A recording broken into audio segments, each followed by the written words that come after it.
and we are back just wrapping up episode 3 of the Smash Brothers documentary. Again, my name is Prague. And I am Solid Jake Kalinsky. And we have 2 guests here with us on the couch. Again, we have the creator, director, producer, sound, camera, technical director, graphics, basically everything ever for this documentary in Samox. And we have a new face here. Why don't you go ahead and introduce yourself? So my name's Aziz. My gamer tag is Hacks. I'm a Captain Falcon main from New York. Been playing since 2005. How old were you in 2005 when you started playing? I was 11 years old. Wow.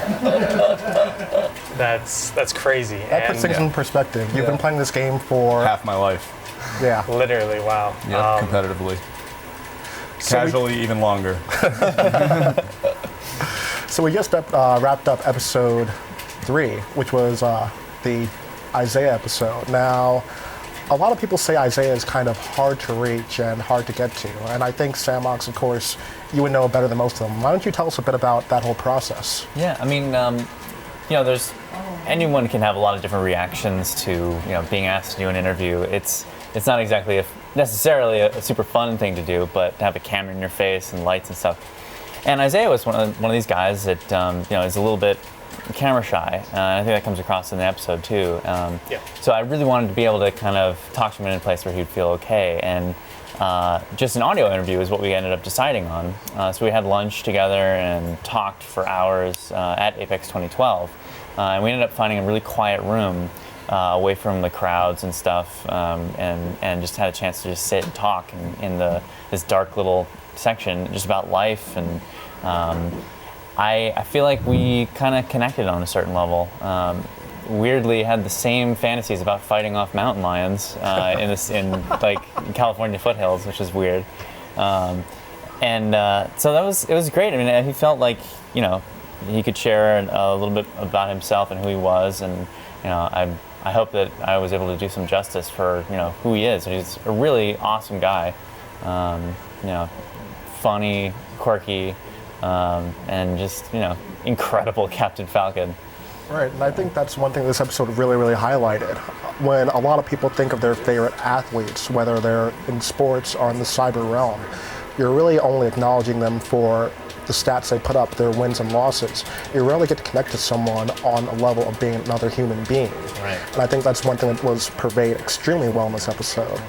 And that last little bit about Captain Falcon and Isaiah being like the grandfather. I mean, Isaiah, of course, has been a huge influence for you to the point where here in Tri-State, we've been calling you Baby Isaiah for how many years now? Since the beginning of time. Since I began Smash for the first couple of years, I've been referred to as Baby Isaiah because he is the father of Captain Falcon in this game.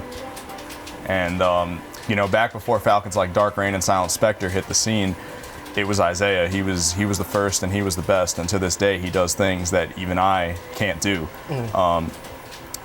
Just his intuition for the game is unmatched, and I'll never be able to have the level of understanding in some aspects that Isaiah has.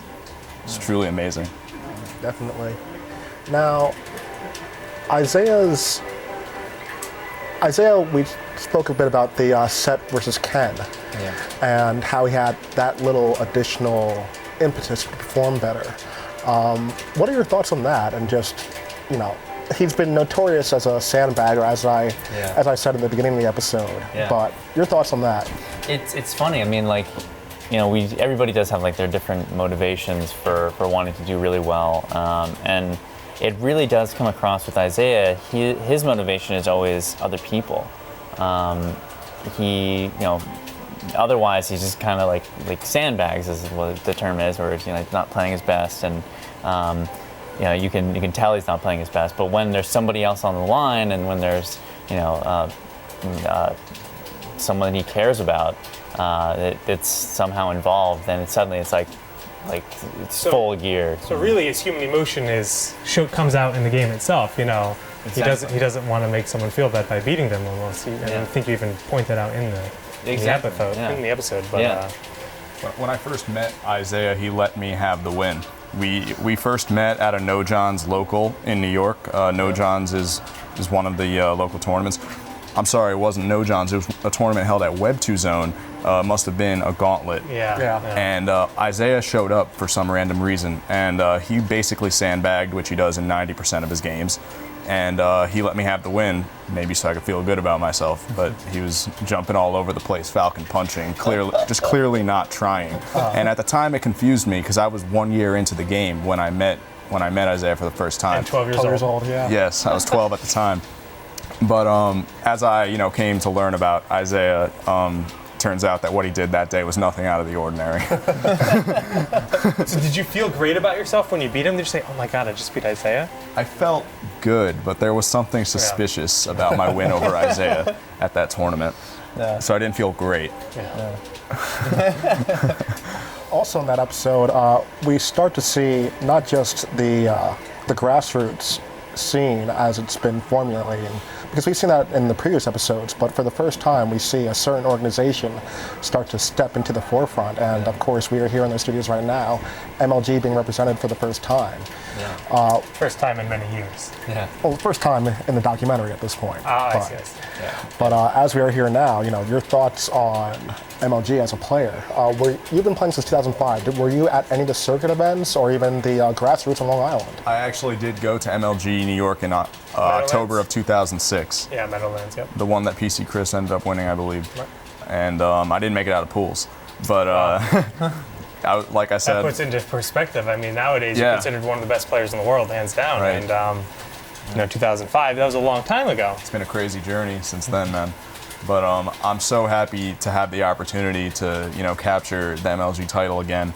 I didn't stand a chance back then, obviously, but it was an awesome experience. That was my first major tournament. The next one I wouldn't go to for another year and a half, Pound 3, in February of 2008. Yeah. You did pretty good that one, if I recall, though. I did. That was my breakout tournament, was Pound 3. Put my name on the map. But MLG New York back in October of 06 was my first tournament, and it was just great.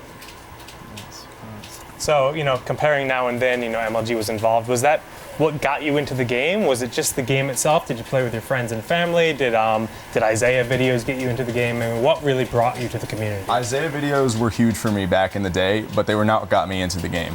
What got me into the game, it all started actually with a place called the Pokemon Center in New York City. Yeah, now Nintendo World.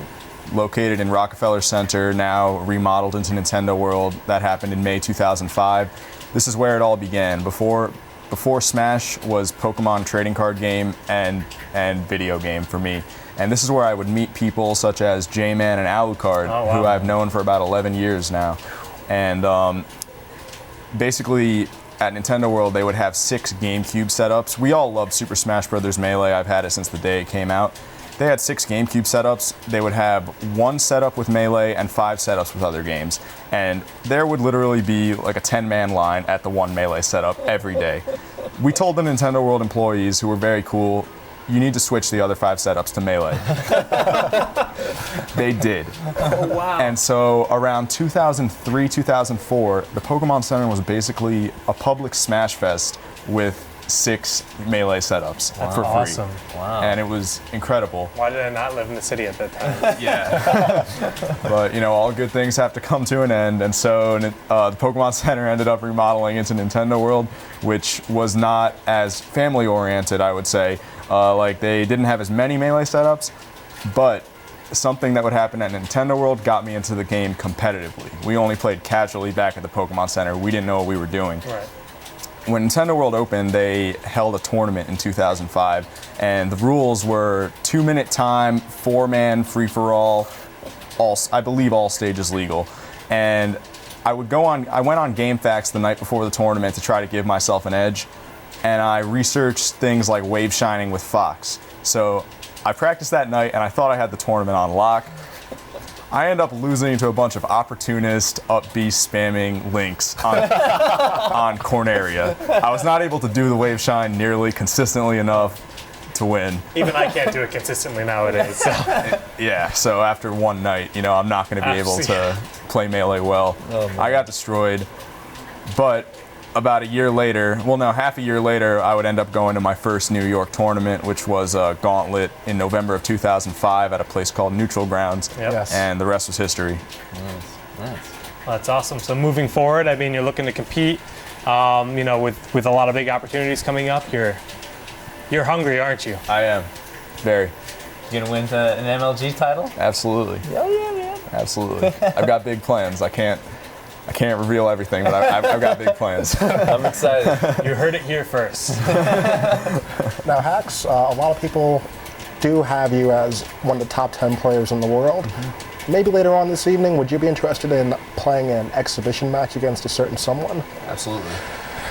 All right, well, we're looking forward to it. I think we're going to do a commercial break, and we're going to go into episode number 4. And maybe after that, I might put on the gloves and step in the ring with you. All right. Let's do it, Prog. All right, so we're going to go into episode 4 after this commercial. Stay tuned for more of the Smash Brothers Marathon here on Major League Gaming. Hacks, Samox, thank you both. Thank you. Thanks, guys.